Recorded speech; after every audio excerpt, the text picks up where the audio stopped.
ಇವತ್ತು ಸಂಜೆ 5:30ಕ್ಕೆ ಡಿಎಂಕೆ ಶಾಸಕಾಂಗ ಪಕ್ಷದ ಸಭೆ ನಡೆಯೋದಕ್ಕಿದೆ. ನೂತನ ಶಾಸಕರನ್ನ ಉದ್ದೇಶಿಸಿ ಅಧ್ಯಕ್ಷ ಸ್ಟಾಲಿನ್ ಅವರು ಭಾಷಣವನ್ನು ಮಾಡ್ತಾರೆ. ಜೊತೆಗೆ ಈಗಾಗಲೇ ಸ್ಟಾಲಿನ್ ಅವರು ಒಂದು ಸ್ಟೇಟ್ಮೆಂಟ್ ಅನ್ನು ಕೊಟ್ಟಿದ್ದಾರೆ.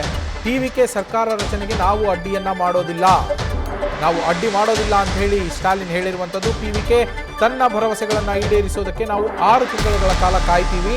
ಟಿವಿಕೆ ಪಕ್ಷ ಸರ್ಕಾರವನ್ನು ರಚಿಸಬೇಕು ಅಂತ ಹೇಳಿ ಸ್ಟಾಲಿನ್ ಅವರು ಹೇಳಿರುವಂಥದ್ದು. ಈ ಹಿಂದಿನ ಡಿಎಂಕೆ ಸರ್ಕಾರದ ಯೋಜನೆಗಳನ್ನು ಕೂಡ ಅವರು ಮುಂದುವರಿಸಬೇಕು. ಪ್ರತಿ ಕುಟುಂಬದ ಮಹಿಳೆಗೆ 1,000 ರೂಪಾಯಿಯನ್ನ ಕೊಡೋದು ಹಾಗೆಯೇ ಮುಂದುವರಿಯಲಿ. ಟಿವಿಕೆ ಪಕ್ಷ 2,500 ರೂಪಾಯಿಯನ್ನ ಕೊಡುವ ಭರವಸೆಯನ್ನ ಕೊಟ್ಟಿದೆ. ಆದರೆ ಅದು ರಾಜ್ಯ ಸರ್ಕಾರಕ್ಕೆ ದೊಡ್ಡ ಹೊರೆಯಾಗತ್ತೆ. ಹೀಗಾಗಿ 1,000 ಕೊಡೋದನ್ನೇ ಮುಂದುವರಿಕೆ ಮಾಡಲಿ ಅಂತ ಹೇಳಿ ವಿಜಯರ ಟಿವಿಕೆ ಪಕ್ಷಕ್ಕೆ ಸಲಹೆಯನ್ನ ಕೂಡ ಎಂಕೆ ಸ್ಟಾಲಿನ್ ಅವರು ಕೊಟ್ಟಿದ್ದಾರೆ. ನಮ್ಮ ಪ್ರತಿನಿಧಿ ಚಂದ್ರಮೋಹನ್ ಫೋನ್ ಸಂಪರ್ಕದಲ್ಲಿದ್ದಾರೆ. ಚಂದ್ರಮೋಹನ್, ಸ್ಟಾಲಿನ್ ಅವರು ಇಲ್ಲಿ ಒಂದು ಸಲಹೆಯನ್ನು ಕೊಟ್ಟಿದ್ದಾರೆ. ನಮ್ಮ ಯೋಜನೆಯನ್ನೇ ಮುಂದುವರಿಸಲಿ, 1,000 ರೂಪಾಯಿ ಕೊಡಲಿ ಅನ್ನೋದು.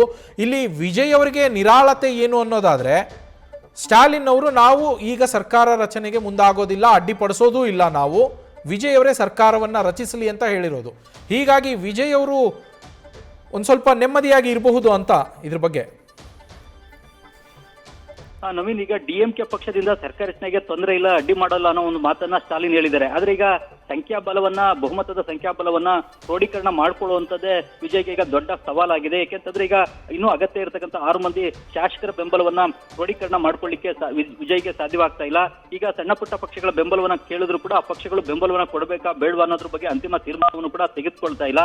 ಈಗಾಗಲೇ ಇಂಡಿಯನ್ ಯೂನಿಯನ್ ಮುಸ್ಲಿಂ ಲೀಗ್ ನ 2 MLA ಕೂಡ ಅವರು ನಾವು ಟಿವಿಕೆ ಪಕ್ಷದ ವಿಜಯ್ ಅವರಿಗೆ ಬೆಂಬಲ ಕೊಡೋದಿಲ್ಲ ಅಂತ ಹೇಳಿದ್ದಾರೆ.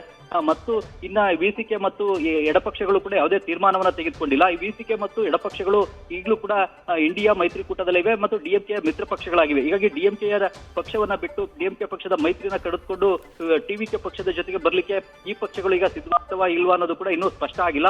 ಕೆಲವೊಂದು ಈ ಪಕ್ಷಗಳ ಕೆಲವು ನಾಯಕರುಗಳು ನಾವು ಡಿಎಂಕೆ ಮೈತ್ರಿಕೂಟವನ್ನ ಬಿಟ್ಟು ಹೊರಬರೋದಿಲ್ಲ ಅನ್ನೋದು ಮಾತನ್ನು ಕೂಡ ಹೇಳ್ತಾ ಇದ್ದಾರೆ. ಹೀಗಾಗಿ ಈಗ ಟಿವಿಕೆ ಪಕ್ಷದ ವಿಜಯ್ ಅವರಿಗೆ ಎಂಕೆ ಸ್ಟಾಲಿನ್ ಅವರು ಸರ್ಕಾರ ರಚನೆ ಮಾಡಲಿ, ನಮ್ಮ ಪಕ್ಷ ನಾವು ಹಿಂದೆ ಕೊಟ್ಟಂತ ಯೋಜನೆಗಳ ಮುಂದುವರಿಸಲಿ ಅಂತ ಹೇಳಿದ್ರು ಕೂಡ ಸರ್ಕಾರ ರಚನೆ ಮಾಡ್ತಕ್ಕಂಥದ್ದು ಈಗ ದೊಡ್ಡ ಸವಾಲಾಗಿದೆ. ಇವು ಮೊದಲನೇದಾಗಿ ಬಹುಮತದ ಮ್ಯಾಜಿಕ್ ನಂಬರ್ ಅನ್ನ ತಲುಪತಕ್ಕಂಥದ್ದೇ ಈಗ ವಿಜಯ್ಗೆ ಸವಾಲಾಗಿದೆ. ಹೀಗಾಗಿ ಮುಂದೆ ಇನ್ನು 1-2 ದಿನಗಳಲ್ಲಿ ಏನೇನು ಬೆಳವಣಿಗೆಗಳು ತಮಿಳುನಾಡಿನಲ್ಲಿ ನಡೀತವೆ ಅನ್ನೋದನ್ನ ನೋಡ್ಬೇಕಾಗುತ್ತೆ. ಇವತ್ತು ಸಂಜೆ ಡಿಎಂಕೆ ಪಕ್ಷದ ಹೊಸ ಶಾಸಕರುಗಳ ಸಭೆ ಕೂಡ ಚೆನ್ನೈನಲ್ಲಿ ನಡೆಯಲಿದೆ. ಈ ಶಾಸಕರನ್ನು ಉದ್ದೇಶಿಸಿ ಡಿಎಂಕೆ ಪಕ್ಷದ ಮುಖ್ಯಸ್ಥ ಅಧ್ಯಕ್ಷ ಎಂಕೆ ಸ್ಟಾಲಿನ್ ಅವರು ಕೂಡ ಮಾತನಾಡ್ತಾರೆ.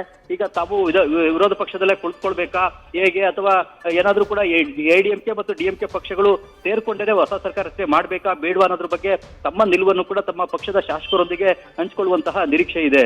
ನವೀನ್, ಚಂದ್ರಮೋಹನ್, ಒಂದು ವೇಳೆ ಮ್ಯಾಜಿಕ್ ನಂಬರ್ಗೆ ಬೇಕಾಗಿರುವಂತಹ 118 ಸಂಖ್ಯೆಯನ್ನ ವಿಜಯ್ ಅವರಿಗೆ ತಲುಪೋದಕ್ಕೆ ಆಗಲಿಲ್ಲ ಅಂದ್ರೆ ಅವರ ಮುಂದಿರುವ ಆಯ್ಕೆಗಳೇನು? ಒಂದ್ ವೇಳೆ ಮ್ಯಾಜಿಕ್ ನಂಬರ್ ನ ತಲುಪಲಿಕ್ಕೆ ಆಗಿಲ್ಲ ಅಂತ ಅಂದ್ರೆ ಹೈಕೋರ್ಟ್ ಅಥವಾ ಸುಪ್ರೀಂ ಕೋರ್ಟ್ಗೆ ಹೋಗಿ ತಮಗೆ ಸರ್ಕಾರ ಮಾಡಲಿಕ್ಕೆ ಅವಕಾಶ ಕೊಡಬೇಕು ಅಂತ ಹೇಳಿ ಮನವಿಯನ್ನ ಮಾಡ್ಕೊಳ್ಬಹುದು. ಆಗ ಹೈಕೋರ್ಟ್ ಅಥವಾ ಸುಪ್ರೀಂ ಕೋರ್ಟ್ ವಿಜಯ್ಗೆ ಸರ್ಕಾರ ಮಾಡಲಿಕ್ಕೆ ಅವಕಾಶವನ್ನು ಕೊಡಬೇಕು ಅಂತ ರಾಜ್ಯಪಾಲರಿಗೆ ನಿರ್ದೇಶನ ಕೊಡಬಹುದು. ವಿಧಾನಸಭೆಯಲ್ಲಿ ಬಹುಮತವನ್ನ ಸಾಬೀತುಪಡಿಸುವಂತ ಪ್ರಯತ್ನವನ್ನ ವಿಜಯ್ ಅವರು ನಡೆಸಬಹುದು. ಒಂದ್ ವೇಳೆ ಬಹುಮತವನ್ನ ಸಾಬೀತುಪಡಿಸಲಿಕ್ಕೆ ಸಾಧ್ಯ ಆಗಿಲ್ಲ ಅಂತಂದ್ರೆ ಸಿಎಂ ಸ್ಥಾನಕ್ಕೆ ರಾಜೀನಾಮೆಯನ್ನು ನೀಡಬೇಕಾಗುತ್ತೆ. ಅದಾದ ಬಳಿಕ ವಿರೋಧ ಪಕ್ಷದಲ್ಲೇ ನಾವು ಕುಳಿತುಕೊಳ್ತೀವಿ ಅಂತ ಹೇಳಿ ಹೇಳ್ಬೇಕಾಗುತ್ತೆ.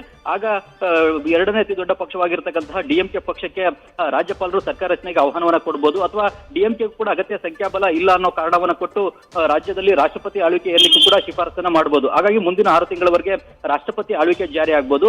6 ತಿಂಗಳ ಒಳಗಾಗಿ ಅಥವಾ 6 ತಿಂಗಳ ನಂತರ ಯಾವ್ದಾದ್ರು ಮೈತ್ರಿಕೂಟಗಳು ಮತ್ತೆ ಸರ್ಕಾರ ರಚನೆಗೆ ಮುಂದಾದ್ರೆ ಅವರಿಗೆ ಸರ್ಕಾರ ರಚನೆಗೆ ಅವಕಾಶವನ್ನ ರಾಜ್ಯಪಾಲರು ಕೊಡಬೇಕಾಗುತ್ತೆ. Naveen, thank you Chandramohan. News first ನಿರ್ಭೀತಿಯಿಂದ ನಿಮ್ಮ ಪರವಾಗಿ.